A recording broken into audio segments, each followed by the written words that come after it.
So welcome back guys. Today we are going to start with our practical 4 of software engineering. This practical is all about state transition diagram. Till now we are done with practical 1, 2 and 3, in which we are done with class diagram, activity diagram, use case diagram. Okay, so today we are going to start with our practical 4 of software engineering, which is all about state transition diagram. Now let's start with the explanation of the state transition diagram. So guys, state transition diagrams are basically the diagrams that are used to describe all the states of an object that an object can have during its life cycle.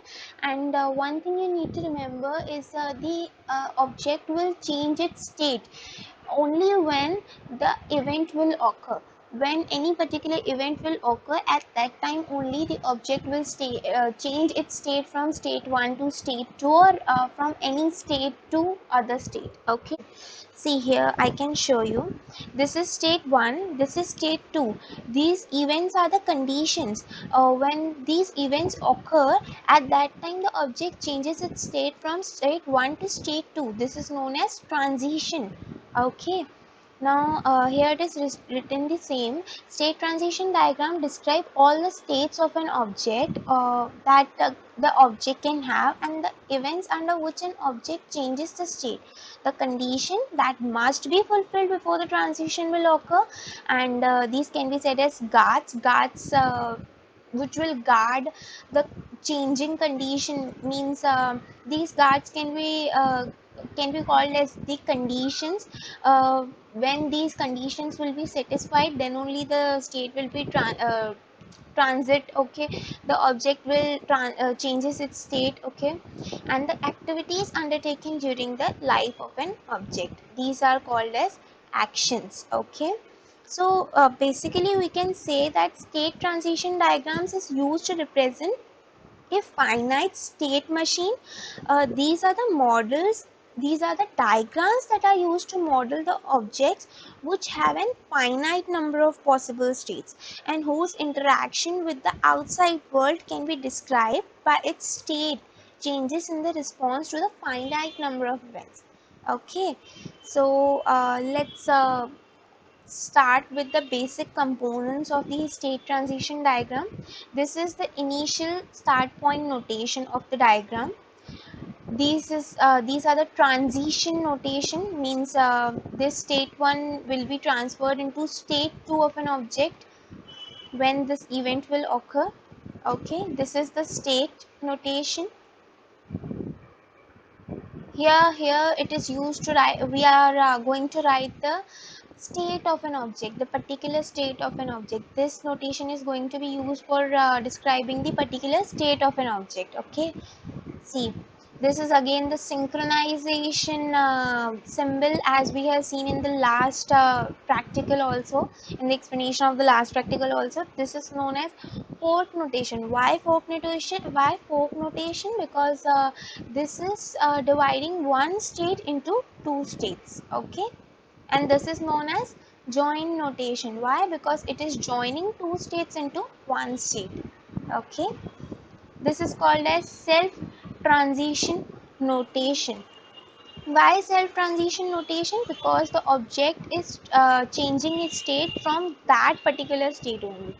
It is transmitting its state from uh, one state to that particular state only, from state A to state A only. If any particular event occurred, then also it will change its state from this to this state only. We can also say that the state of the object will remain same even if the event has been occurred. Okay, okay. This is known as a state with the internal activities. When we want to write the internal activities, we are going to use this composite state notation. Okay, and this is the final state notation, the end of the diagram. So these are the important steps that we need to keep in mind before drawing the state diagram. Okay, we have to identify the initial state and the final terminating state of the diagram. Okay, identify the possible states in which the object can exist. Means we have to first identify which states can an object can have during its life cycle. The boundary values corresponding to different attributes guides us in identifying the different states. And the labels label the events which trigger these transitions.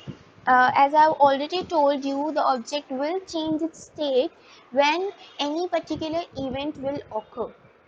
Okay, so we have to identify the labels for the events which will trigger the transition. So guys, let's do one example on the state transition diagram. This is basically the example on water, the different states of water. We are going to do the example on the different states of the water. Now we all know that water has many states, so the multiple states of water are shown here. The water can be in the form of water vapor, and the water vapor can be turned into plasma when ionization will occur. This can be said as an event will occur. When the water will be ionized, at that time it will turn into plasma. The plasma can turn into water vapor when it is deionized. Similarly, water vapor can turn into ice or frost when decomposition will occur, and when sublimation will occur, at that time the ice or the frost can turn into water vapor, and water vapor can turn into liquid when condensation will occur, or water liquid can turn into vapor. Water liquid can turn into water vapor when vaporization will occur. Like these are basically the events that will occur, and that will make the object to change its state from one state to other state. Okay, so here also you can see water liquid can turn into ice when it freezes, and the ice will turn into liquid when it melts, etc. So these are basically the events and the different states of the water, and the events actually that makes the water to change its state.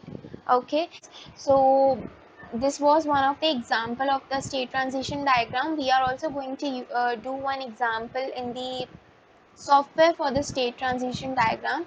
So till now, hope you understood this much explanation. If any doubt, any query, please mention in the comment section below, and please subscribe guys so that you can get the notification for the upcoming videos, and click the bell icon, most important, to get the notifications. Till then, bye bye guys, have a good day.